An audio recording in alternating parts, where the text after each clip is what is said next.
Backhand. This is Lousy. And you are joining us for the We've Been Drinking MMA podcast for our prediction. This is the main event of UFC 284, man. This is the super fight we've been waiting for. Amazing fight here. Oh, man. Islam Makhachev, who's the 155 lightweight champion, and he is going against Alexander the Great Volkanovski. He's moving up. He's moving up. He's moving up from the 145-pound champion. He's a 145-pound champion. He's moving up to challenge Islam Makhachev for his 155-pound belt. I think Islam's going to keep his belt. Lousy's going with Islam Makhachev, and I am going with Alexander the Great Volkanovski. Why do you think that? It's a crazy fight as far as the odds. I mean, Makhachev is almost a minus 400 favorite, 80% chance to win. I think is that Makhachev is on a crazy win streak here.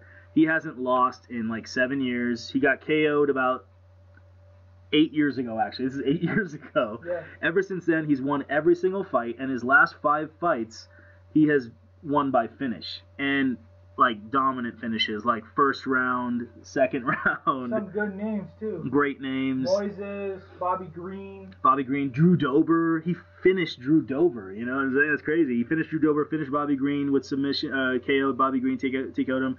Submitted Dan Hooker. Submitted Charles Oliveira. Yeah. Charles Oliveira was on a crazy win streak. He beat everybody that Khabib Nurmagomedov, maybe the greatest of all, one of the greatest fighters of all time, who he beat. Oliveira beat the same guys. Oliveira destroyed Justin Gaethje, destroyed Dustin Poirier. I had a 50-50 fight with Chandler, but then ended up destroying Michael Chandler too. Yeah. He's basically destroyed everybody that Khabib destroyed, and then got destroyed by Islam Makhachev. Yeah. And that's why Lousy, I think that's why you're going with him, right? I mean, he's just because he just finds ways to win and finds ways of finishing people. He's he sees openings. super solid, and he's smart, right? He doesn't put his head in harm's way.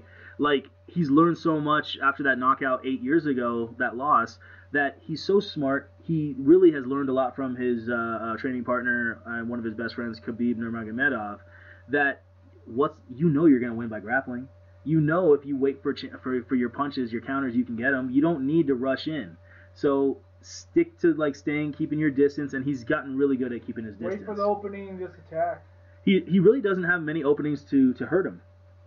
Really.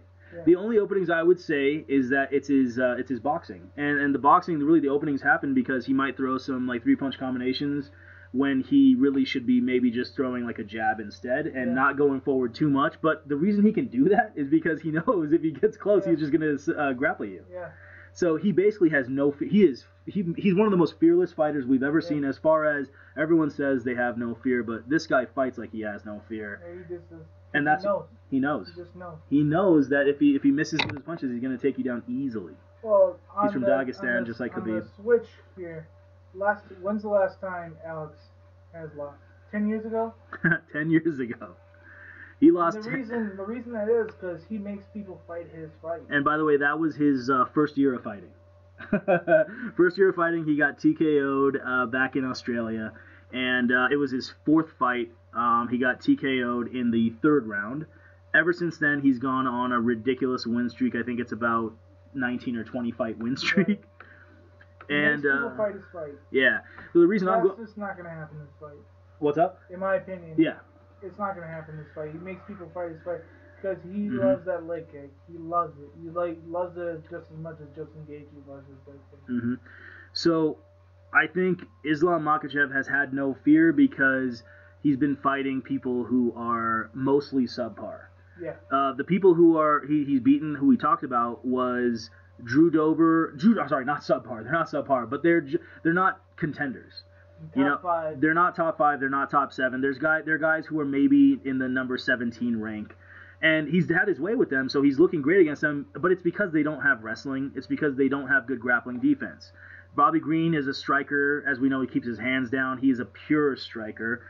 Drew Dober's a striker. Moises might have a little bit more grappling. Dan Hooker's a complete striker, stand-up guy. Yeah. So the point is he's been getting these finishes against these guys in his last 5 fights because all of them are pure strikers with no grappling. If you have no grappling going against a guy like Islam Makhachev or Khabib Nurmagomedov, you're going to get destroyed in the first 2 rounds, and that's why it's been happening. Now, the Oliveira fight is a fight where Makhachev was great, However, Oliveira, in my opinion, first of all, Oliveira decided to, I think, clinch with Makhachev, and then Makhachev kind of took him down with like a trip or something like that. After that, in the second round, really, Makhachev didn't have his way with Oliveira on the ground, actually. What happened is that Oliveira was able to basically nullify the takedowns by just, being strong in the clinch and things like that. And it ended up being striking in the second round. And then Oliveira ended up going for a flying double knee, missed it horribly, and then like Makhachev said thank you and just said 1-2 and just super solid counter and just knocked Oliveira down, and then after that he just jumped on top of him like he always does, and then he did the arm triangle choke, and Oliveira tapped right away, but it's because he was hurt from the knockdown, which he caused himself. So what I'm saying is that if you're going to say that that Makhachev is super dominant, I do agree that his stats are super. I mean, his win record is super dominant. But my point is, 4 of the last 5 fights, all of them are strikers. 3 of the last 5, all of them are strike. Those 3 are strikers. I could see that, especially with who has Volkanovski fought, and it's always a top tier fight. Right. Especially the last 3-4 years. And Oliveira, the people that he beat were all strikers. Yeah. You think about that for a second. Because the reason Oliveira beat Poirier, the reason he beat Chandler, the reason he beat all these guys is because they were afraid to go to the ground with him. So they were afraid to go to the ground with him, so he was able to stand up with them and use his long reach, long 1-2, and just his overall aggression to go. And he had a nice mix-up with his kickboxing. I would consider Volkanovski a striker as well. Volkanovski is a striker, but however, Volkanovski can wrestle pretty well, but he can get up from the takedown really well too. And the reason he knows how to do that is he knows how to shift your head and kind of move it, kind of shake it a little bit. A lot of guys, they panic when they're on the ground. Pure strikers, they panic when they're on the ground. So even in the striking, they panic. So they go like, oh, I can't throw my strikes because if I throw my strike, he's going to dip under my strike and then take me down. So that's why the strikers have a super hard time with Khabib, or really in this case, Islam Makhachev. They're so afraid on the feet, they can't even strike with Makhachev. And Oliveira was less afraid, but Oliveira messed up with a dumb flying knee. Now, what Volkanovski has the ability to get up to his feet better than any of the fighters that Makhachev has ever faced. Now, Makhachev can hold you down, and that's why it's important to see the first round and stuff like that. But the reason I think Volkanovski can get up is because Volkanovski has gotten up from fights with Chad Mendes. Chad Mendes is arguably one of the best wrestlers to ever grace the octagon. Yeah. Took down McGregor at will, just like Khabib did. And then he gassed out, he gassed out. But before that, he was winning that fight. Yeah, but I mean, McGregor took a while to get up. He had to, elbow him, Mendes, and then get up after a while. A lot. He was gushing blood. Mm-hmm. So I would say Islam Makhachev's wrestling is better than Chad Mendes, but not that much better. Mendes in his prime, and that's when Volkanovski fought Chad Mendes, was in Mendes's prime. This was 5 years ago. Mendes was still in his prime back then. And, Volkanovski did get taken down twice, but he was able to get up quickly because he knows how to whizzer, meaning put his hand on your head, and he knows how to move your head side to side. A lot of people put the hand on the head, but they don't know how to move it side to side and use the body mechanics to really push off. Volkanovski Volkanovski is gifted with understanding body mechanics even on the ground, not just in the stand-up. So, in my opinion, I think that even Volkanovski said it. Volkanovski said it in an interview, and then we're going to take a little bit more time on this because this is the main event, and this is an important fight because this is a huge super fight. A lot of people are thinking Makhachev is going to win because he's a minus 400 favorite and he's looking so dominant. But in reality, this is what Volkanovski said. Volkanovski said a lot of these strikers who fight Makhachev, they're afraid to even go to the ground. So their striking is subpar against Makhachev because they're afraid. They're afraid to get taken out, so they can't strike the way they want to strike. Now, Volkanovski said, bullshit. That's not the way you should strike. If you're confident that you're going to get back on your feet, who gives a shit about the ground, about getting taken down? That's why Volkanovski has a completely different confidence. If you listen to his interviews lately in the last month or two leading up to the super fight against Makhachev, Volkanovski has no fear of the takedown because he knows he can get back up. You can plan better. And it's unbelievable to have that confidence because Makhachev is so dominant in the wrestling. And so Volkanovski knows something that I think other people don't realize is that he's gone against Mendes and he's able to get up quite easily because he just knows how to do the whizzer and put the hand on the head and knows how to body positioning.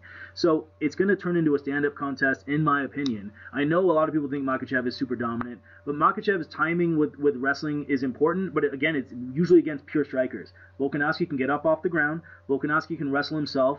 But Volkanovski is not going to wrestle, but he can get up, he's take down defense, be able to not take down defense, but getting up off the ground is amazing actually, pretty amazing. It's going to turn up into a stand-up fight.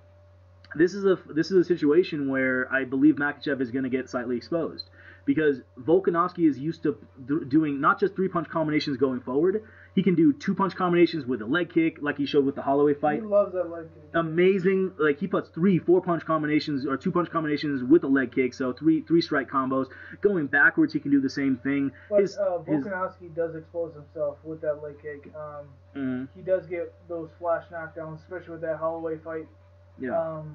The uppercut. Yes. Yes. Yeah. But you are right.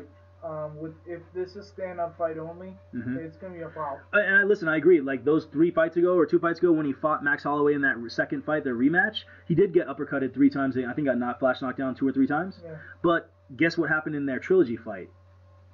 Blanked him. Yeah. 5 rounds to 0. It was embarrassing. So the point is that he's corrected whatever mistakes he made in that second fight, their rematch.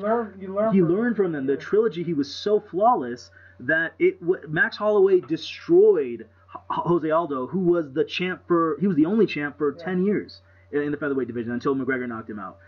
And then guess what? Holloway did to Aldo. He owned Holloway. Holloway owned Aldo. And then guess what Volkanovski did after in the trilogy? He absolutely owned Holloway. Yeah.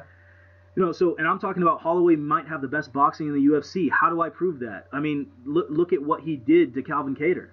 That was brilliant. Calvin Kattar's jab is incredible. His boxing. You remember what he was doing during the fight? I'm the best boxer in the league. I'm the best boxer. Not even look at right? He said he's the best. He said he's the best boxer. And Holloway proved it because Kattar's boxing was really good. Kattar is really primarily a boxer with a jab, and he beat Giga Chikadze, who was fighting at a high level, killing people as a kickboxer, and then freaking Kattar destroyed Giga Chikadze, who was a rising contender. With just boxing. I was so sad. Right? I like Giga so much. I thought Giga was going to fight for the belt. This is how good Giga was. And Giga probably still is, but Giga got destroyed by Kattar.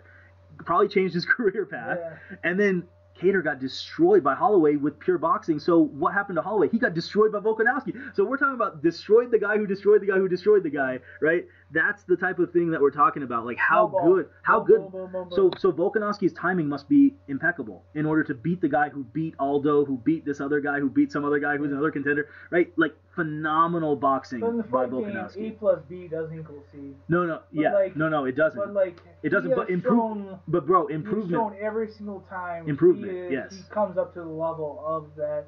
But like my pick is still going to be Makhachev. Of course, Makhachev is great. There's no doubt about it. But what I'm saying is, I'm just putting out the facts that I think that now we start looking at the stand-up. We start looking at Makhachev's 3-punch combo going forward. Little bit punches, little bit sloppy, little bit not super crisp, right? Yeah, you're not wrong. But going backwards, his counters are solid. He showed that against Oliveira, so his counters are good. Volkanovski has to keep it on the feet. Yes. If he does that, then it's a problem, but he has to do that. Right. And I don't think he's going to be able to do that. So, in my opinion, Makhachev sometimes is a little, like, his 3-punch combination is not very clean, actually. His 1-2 counter is clean. He knocked down Oliveira. He showed that. His 3-punch sets up his punches to get to wrestle. Right. But so, if Volkanovski can stop that, then... Yeah, you're right. And I think Volkanovski also has the 3-punch combinations going forward, the 3-punch combinations going backward, with kicks going forward, the 3-4 strike combinations. He also puts his head in genius positions where he doesn't get touched. How can I prove that? Look at the Holloway fight. Holloway was one of the best pound for pound fighters for the last 8 years, and Volkanovski had a flawless performance against him. How? Because he knows how to throw a 2 or 3 strike combo and put his head in a position where Holloway can't really hit him. How is he doing that? It's because his timing is pretty much perfect. How is he doing that? It's because he's improved from fight to fight. He actually studies a lot of like all of his past fights, and he truly corrects all of his mistakes. He's a workhorse, and you can see his improvements because he is a genius, and that's why he's pound for pound #1.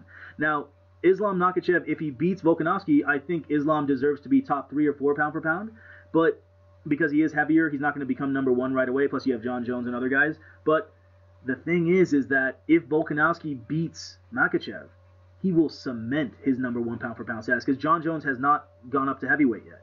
He hasn't gotten that second belt. So the way Volkanovski is fighting, His head is not being put in harm's way when he's throwing 3-4 strike combinations. This hasn't happened in the history of the sport because nobody has the balls to do 3-4 strike combinations. Unless the only people that do that are reckless fighters. Volkanovski is able to do that, the 3-4 strike combinations, without being reckless by putting his head in perfect positioning. That means he's a genius. That's why he's number 1 pound for pound, and that's why I believe he will win this fight. It is a close fight though. I think it'll probably go the distance in my opinion because distance actually is not bad. Yeah, because the thing is that like Volkanovski can get up like from the takedown from Makhachev. Makhachev's not going to knock out Volkanovski. I don't think Volkanovski is going to knock out Makhachev because Volkanovski doesn't do that anymore. He doesn't go for knockouts. Goes for 3-4 strike combinations and goes for distance. Knock him out, but if Makhachev can use his wrestling and able to get him down consistently, it'll be easy to fight Makhachev. Absolutely. It's a phenomenal fight, and Makhachev can counter, like we said, so it's going to be phenomenal. Makhachev is super fearless, and Volkanovski is also fearless because he is truly on another level, in my opinion. So, great fight. I'm going with Backhand's prediction is Volkanovski by decision. And Lousy's prediction is going to be Makhachev. Awesome. Thanks for listening, guys. Thank you.